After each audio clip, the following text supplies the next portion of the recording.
So, and then I'm just going to press on the PowerPoint presentation. You can just tell me if it comes up or not. Yes, we can currently see your screen, and then hopefully the PowerPoint. Can you see now?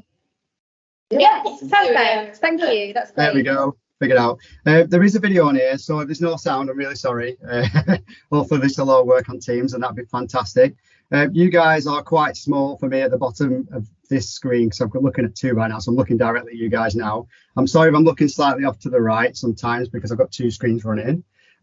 Just to let you know, I'm not a lecturer, so all I am is a practitioner, so I'm not amazing at this, so I really do apologise to start off with. But I would really like to get involved. So if there's any questions, please just shout up and stop me, because I can't always hear that well on this side, even though I've got my speakers turned up full whack. Is everyone happy with that, guys? Yeah, thank you. Yep. Mega cool. Right, let's get started. So I got tasked to go through your vegetable patch, and I'm really interested in this in myself. If the video plays at the end, you'll see a video of Jamie Oliver, and there's an exact reason why. Because in every nutrition book, and I find it ridiculously frustrating that from the 90s onwards, all our food sources have been going less and less in vitamins and minerals, and now it's down to 50% of what they were round about World War II. So round about that period, just before World War II, we've got less vitamins and minerals than we've ever had in all our nutrition. So creating your own food or growing it is probably the best way to go around it, to be honest. So I'm just going to go through these items first. There we go. Cool. So what I want to talk about first is vitamins and minerals. With vitamins and minerals and fiber, they're really hard to work out as a nutritionist or a dietitian. So what I have a problem with is it's quite easy to work out calories and carbohydrates, fats and proteins. They're all on back of the labels. But what most people don't know about, because it's so hard to work out, is vitamins and minerals. So what I'm going to go through today is, as a nutritionist, what I would do to work out someone's vitamin minerals for an average person in the UK to make sure they're actually having enough. So I'm going to start, and the ones I'm going to go through today are on the screen right now. So I'm going to go through each one just to make sure you guys know what they are, and then we're going to fly through the next part. Cool. So iron then is usually for hemoglobin or myoglobin, and anything to do with red blood cells and the manufacture of it and passing oxygen around the body is something that iron's always got something to do with. Does anyone know what calcium is? Your bones? Mm-hmm. Yeah, cool. Yeah, so the obvious one, and we tell all our children, it's for bones. What we don't usually tell, so creating stronger skeletal systems is a bigger one. The ones, is there any chemists in the room or anything like that? Bit. Yeah. Taught in chemistry. Yes, cool. So calcium ions, do you know what they are? You know the calcium ions? Yeah. Yeah, cool. Yeah. So I was hoping I was going to get a really good explanation there. So calcium ions. It's calcium, but with different amount of electrons. So it's two less electrons. Yeah, that's correct. Yeah. So it's, in a nutshell, when you Wikipedia, if you really want to, it's the change in calcium what makes it active. And the active calcium is something that if we didn't have within our body, we would literally die within 3 minutes. Because calcium ions are something to do with ATP, so iodine phosphate, and that makes our muscles move. So our heart would literally stop without calcium. So it is a major part of our body's mainly made up of calcium, to be honest. So it's something that we do need to constantly ingest all the time. It is really important. Potassium then. When I did my, so I've done a master's in exercise and nutrition. When I did my master's course, I studied the pancreas, so that was glucose and insulin levels, and what they actually do and how the change happens between the fed, fast and starvation state. And if we don't have potassium, our body struggles to switch from the fed, fast and starvation state, and then also struggles to control glucose and insulin as well. And the outcome of that is, potential diabetes and going down that route.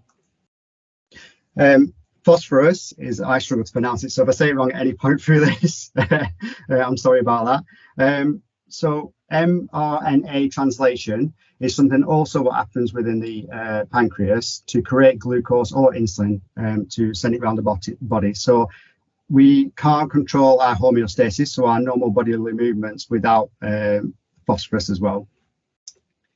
Vitamin B is anything, or more or less most things that happens within the intestines. So anything what happens within the intestines, so absorption of food, is vitamin D is usually part of that. Fiber then. Fiber is usually, most people know about it, but it helps with gut health. So if you've got vitamin D and fiber, your macros within your gut, what breaks down your food, keeps you a healthy gut. And that basically, if these two aren't working properly, then you will have your body will suffer from stuff like illness and not be able to exercise properly, and a good load of things underneath that. Vitamin C, most people know about, it's for repairing tissue. Anyone got any questions about those? No? Mega. Cool. I got that boring bit out of the way, so we're going to move on to the fun bit. Creating the actual plan itself then. So these are all the averages for males and females within the UK for vitamins and minerals and fibre. So we've got males on one side, females on the other side, and this is all from the Eat Well Government Standard recommendations for a daily intake. And what you've got with that is basically, in a nutshell, so you guys are all academics, so you know what a mean is. They're only a mean of them populations. They could be, apparently according to some of the literature, that they could be up to 50% out these intakes as well. But if you go on to the actual NHS website, go on to Eat Well, you've got all your recommendations for all your vitamins and minerals, fibres, proteins, carbohydrates, and everything else you can think of. So what I'm going to do is I'm going to go through all these, compare them to our vegetable patch. And what I'm going to use is, can everyone see this on my screen? Yeah. In my hand? Yeah, brilliant. So what I'm going to use is, everything's going to be measured as 1 cup, just to make it simple, stupid, so we can get through this quite quickly. So it's around about 250 mils. And that's, you can see it compared to my face there on my hands. It's in my hand, you can actually see the size. So it's usually quite a decent portion for vegetables. You can see my hand there for most meals. Mega. Cool. Brilliant. So we're going to start off with radishes. I'm going to fly through this 1,000 miles an hour now. So I'm going to bring up a load of arrows. Hopefully you can all see them coming up on your screen. And on them arrows is, you've got amber is at the top there, you can see with fibre. That means it's just an average intake for most for that vegetable. Green means it's extremely good. There's quite a lot of it in there. And then red means there's nothing at all. And then what I'm going to do after that is, once I get all that information from the back of the label of the radishes, and then I add it all up, you can see where it's coming onto vegetables there. And then I'm going to go on to the next set of food. So I'm going to fly through this quite quickly. So if you are growing your vegetable patch, there's 16 types of lettuces. Butterhead is probably one of the better ones to grow in the UK, just to let you know if you are starting that vegetable patch. You might want to make a note of that one. and then Thanks, Paul. So again? I was just saying thank you for that recommendation. It's okay, cool. Yeah, so on there then, you've got all your greens coming up, a couple of reds, and you've got your vitamin C there. So you can see it's only green in 2 areas, as the previous slide was green in a lot more. So you can see the differences in vitamins and minerals between each type of plant. Move on to the next one. So I'm going to add them up, add them onto our daily intake, and then move on to the next one. So tomatoes then are, I would say, the beefsteak ones are what most people usually have on things like burgers and in your salads. But I'm going to choose cherry today, because cherry are quite easy to grow outside, and also they are really good on salads also. So I'm going to skip that across. We're going to same again. We're going to have a look down all our individual vitamins and minerals and fibre on the back there. And you can see, can anyone see the differences in all the arrows that they've all changed around? Mm-hmm. Yeah, so the greens are in different places. So in tomatoes, you've got a lot of vitamin C, and then you've also got quite a bit of iron. where on the previous pages, it'd be completely different and previous. So it's quite important, you can see right now, even from just looking at these arrows, that you actually mix up your vegetables when you're eating and your fruit as well. You don't just have one type, because you don't get all the vitamins and minerals that you need from looking at them from just having one type. And we're going to add them up. Now you can see there on the bottom of vitamin C, we nearly hit our limit. So there's 40 milligrams, and then we're on 39.6.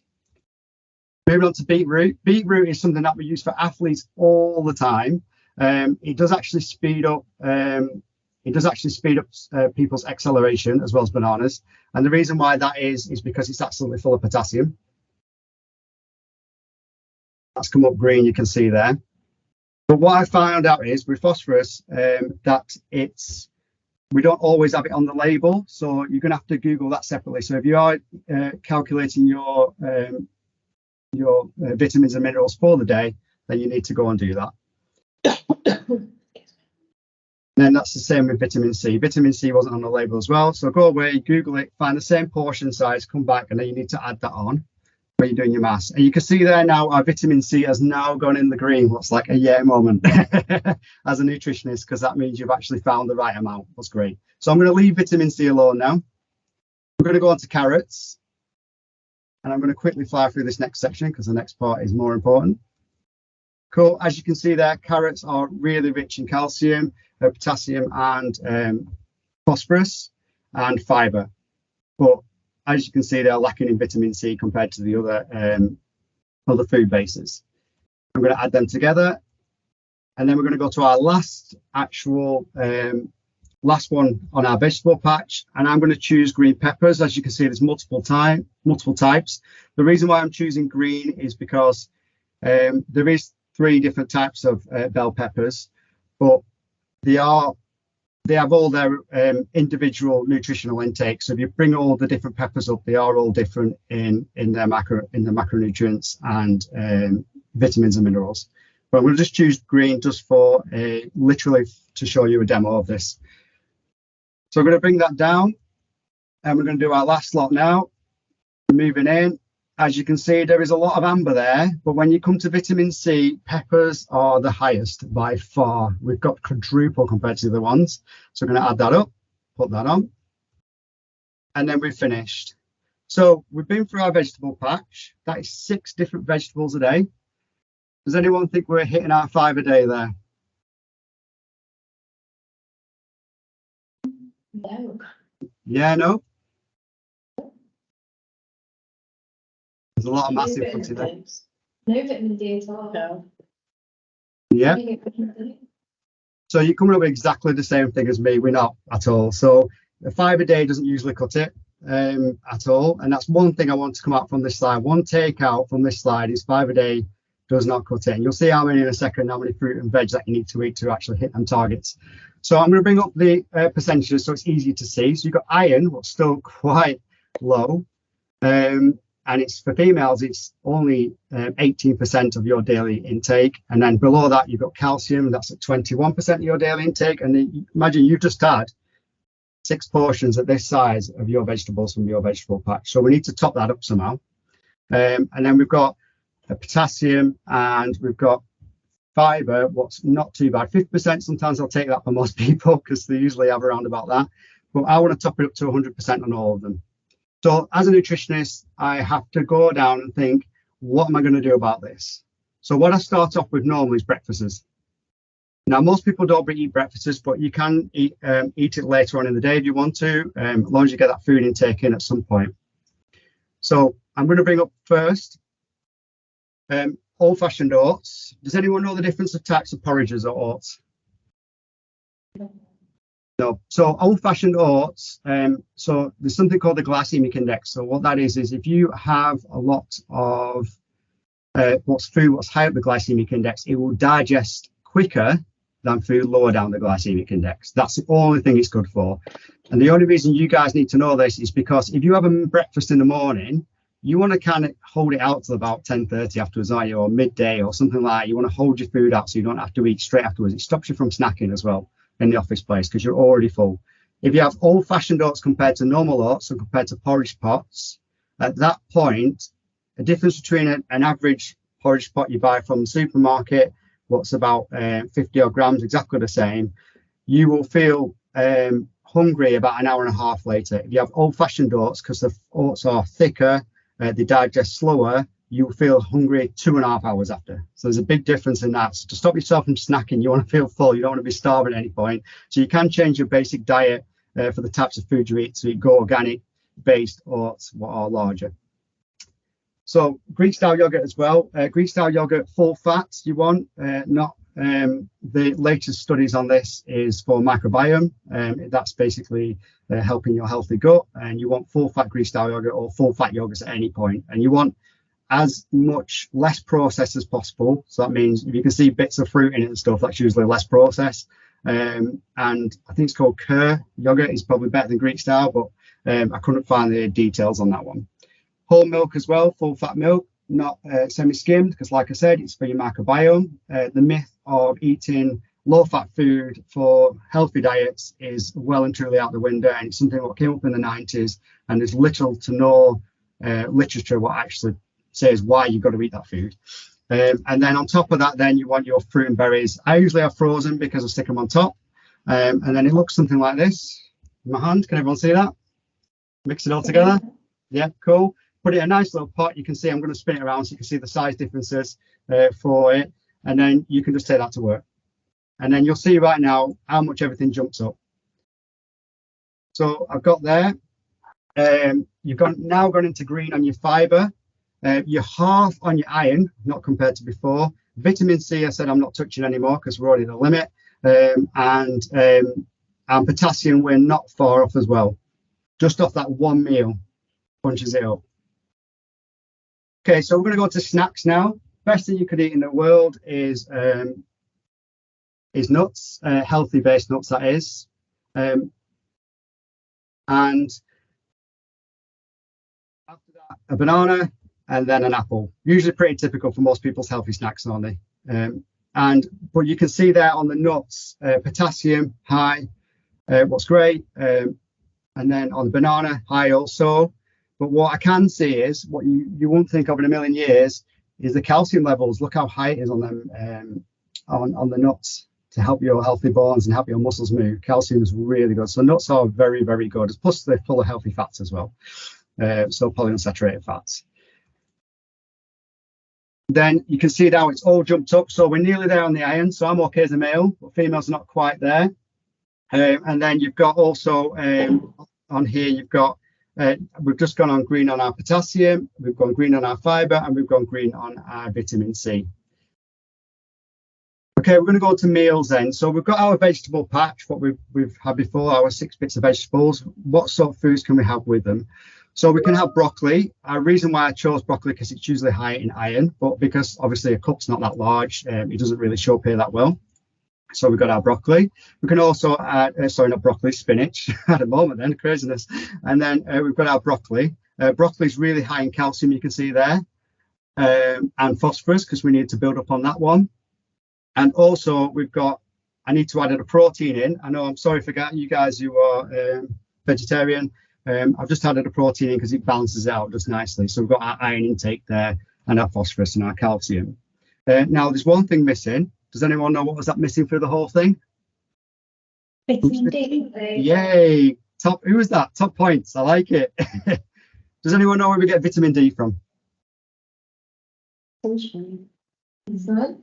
Yep, sunshine. So 30 minutes a day with our face and our arms in direct sunlight will give our vitamin D. Doesn't seem like a lot, that does it? But it's true. 30 minutes a day with our face and our arms exposed. So on your dinner breaks, go for a walk. Get some vitamin D, really worth it. Push and burn some calories. In the winter time, then it's always salmon or other fishes that can be used. And you can see there, our vitamin D has just gone right up to where it's supposed to be, just having 100 grams. And that's not a lot of salmon, believe me. It's probably less than what's on the picture of salmon, what will balance your daily intake out for vitamins, minerals, and fibers. Cool, and we can see there we've gone on the green across the board. That's a big hands up in the air for me because I'm really happy as a nutritionist that I figured all this out, and you guys are going to eat it. And so that's our basic layout for our food. I think next is a video If you can't hear it, I'm really sorry. I'll just turn it off straight away and I'll just explain what's going on. I'll press play and then see what you guys think. Things like rosemary and stuff really get those delicious flavours going. Do you really think that we should eat 5 portions of fruit and vegetables a day, which is apparently... Yeah, Jamie, why did you come up with this? Yeah, I know. The truth is, it's not actually 5, it's 11. Well, that's ludicrous. It's just that they only say... No, well, it's only an 80-gram portion, so it's a little handful. But they only say 5 because they know the British public can't even get 3. I couldn't eat 2. I mean, you know, an orange and a banana and maybe a few, you know, something at night, like beans or something. But you eat vegetables, don't you? Not very many. I Really? eat them more when I'm in France because they taste good. They don't taste that good here. And I hate broccolini. You know, I love broccoli, but broccolini is, you know, which is what they serve all the time now. You think it's going to be like smaller broccoli, but Yeah. it actually tastes like horses. It's long and it's deep and it's very bitter. It's green. I mean, it's Also, green. Yeah, I feel sorry for the horse. They don't have much of a selection. The restaurants I go to. Do you ever grow vegetables? Have you grown vegetables in... Now, Jamie. Sorry, no. No, Jamie. Cool. So you can see there we've got our 11 sets of fruit and veg there. And also in the middle, you've got your proteins. And then on the outside of it there, you've got your sort of fibre, because it's in all of them, with your porridge oats. Are you happy with that, guys? Is there any questions? Hello? If you for whatever reason don't or can't eat these things, is vitamins in a bottle just as good? No. So even alongside, what's your opinion on like taking the vitamins in a capsule or whatever? Sorry, I'm just going to make you guys massive so I can see you properly. Yeah, so what's my opinion on vitamins and minerals in a capsule? Yeah. So, what's it now? I'll put it down on the script in a bit, I'll send it over for a book that I've just been through. So vitamins and minerals in a capsule, it's been renowned from a lot of studies that they don't work that well at all. The only reason you ever see them work well is because of the pharmacy companies want to push it that way. But it's renowned that, especially vitamin D, what everyone says you can just get from a capsule, it's untrue. Yeah, completely untrue. The only way you can get your food sources directly is ingest them or swap it for an alternative. That's why today I've been through how I would actually do it, so you can see where they are on the back of the labels, find out the differences yourself, because the only way you can actually work out a nutrition plan is do it yourself, really. Does that answer your question? Yeah, definitely. Anyone got any questions? What about like fat and sugar and it's like so you're supposed to have a certain amount of fat a day and stuff. So do you want to know about fat? Is that correct? Yeah, just kind of. Yeah, cool. Right, this is a big one. So if you see the salmon in the middle. Yeah. Cool. In that salmon and things like olive oil, extra virgin olive oil, not the normal olive oil, it has to be extra virgin. Just remember that, extra virgin. I'll repeat myself again. You have a study was carried out. So one lot of people had extra virgin olive oil and then polyunsaturated fats, what are salmon, what you see right there. And everything was full fat, healthy polyunsaturated fats. The other half of the study went away and ate burgers and saturated fats, crisps, all the stuff that we get told not to eat all the time. And they did that study. I can't remember how many weeks it was done over, and I can't remember the amount of people. But what I remember the results was a shocker for me. It's all about testosterone levels and your metabolism. So metabolism and testosterone levels were 15% higher. So that's a really good thing, by the way. I know you think testosterone is just a male thing. It's not. It's in females as well. 15% higher in the subjects who had the polyunsaturated fats, so the healthy salmons, the nuts and all that stuff, and the extra virgin olive oil in their diet. And on the flip side, they had a 25% lower testosterone level on people who had burgers, chips, things like low fat foods, such as, like when you naturally go up to the shelf and you think, right, I need to have 20% fat free or fat free food or whatever, 50% down. It's been a marketing scheme what happened in the 90s, and it's not a great thing. You go for the full fat, go for the polyunsaturated fats, and your body will balance itself out. Yep. Does that answer your question?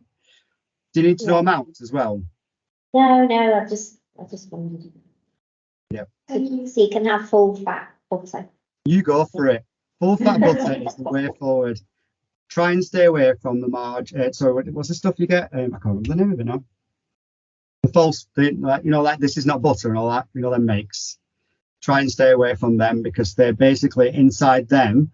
One of the major things I find I really struggle with Weight Watchers and Slimming World and stuff like that, and I spent 3 months sat in there with them girls watching everything they do in a corner, basically seeing the whole process go through. And one of the things what frustrated the heck out of me was, and I had to sit there quiet because I wasn't allowed to speak, was spray light.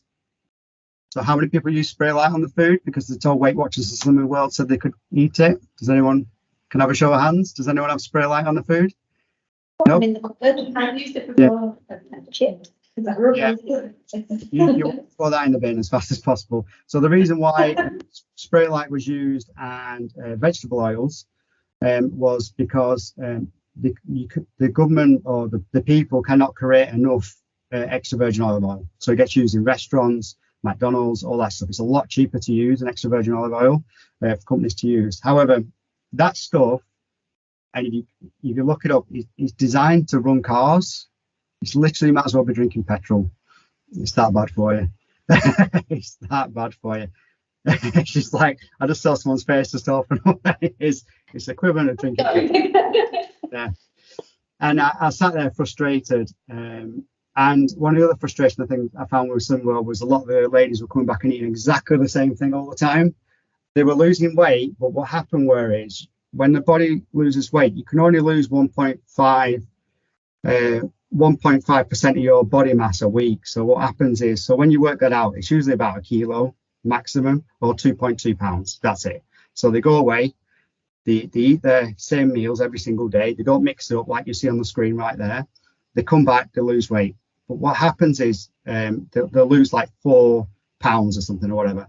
They'll come back the week after and they'll lose nothing. And they're like, why are they losing nothing? And one of the reasons why is A, because their diet is full of saturated fats, and B is because your body can only lose so much weight a week. So if you are on a diet, my biggest tip is for you guys who are losing weight, for me, because I've been measuring people for 5 years straight now, and I've seen this directly, is you can only lose about 2.2 pounds a week. That's it. You can't lose any more. So whatever fad diet you're on or anything else, you can only lose 2.2 pounds a week. Your body can only get rid of it so fast. Does anyone know how your body gets rid of fat? No. 84% of it comes out your mouth. That's crazy, isn't it? I was like, what? And then 16%, so the 16% comes out in urine. So you basically breathe it out. So that's your body can only breathe so much fat out in a certain amount of time. So one of the biggest tips, if you are on a diet or anything and you're only losing 2.2 pounds a week on average over about 6 weeks, so keep measuring yourself. It'll yo-yo like a crazy all over the place. Keep measuring yourself. You're doing really well, like really well. That's about as good as it's going to get.